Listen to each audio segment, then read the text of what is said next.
Hi అందరికీ.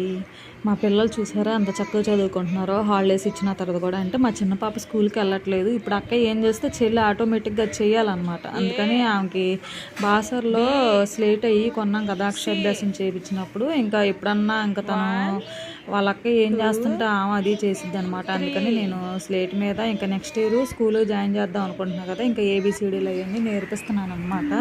చూడండి, summer holidays ఇచ్చిన తర్వాత కూడా పిల్లలు రోజు కొంతసేపు ఇట్లా చదివిస్తే వాళ్ళకి రానివి వస్తాయి అనమాట. ఈలోపు బట్టలన్నీ ఆరేసాను అనమాట. బాగా వర్షం పడింది, తీసి గబగబా బాస్కెట్లో వేసాను. అసలు వాళ్ళంతా అటు ఇటు తిరగడమే సరిపోయింది, పని ఏమీ లేదు. ఇంకా సరే, ఇంకా మళ్ళీ బట్టలు లోపల ఆరేసాను. వాన పడుతుందిలే, తగ్గేటట్లేదు అని ఫుల్గా వర్షం అనమాట. ఇంకా ఈలోపు పిల్లలకు కూడా స్నానాలు చేయించాను. వాళ్ళు టీవీ చూస్తున్నారు. చూడండి, ప్రపంచంలో ఎంతమంది తల్లిదండ్రులు ఉంటే ఆ పిల్లలు మాకెందుకు పుట్టారో చూడండి.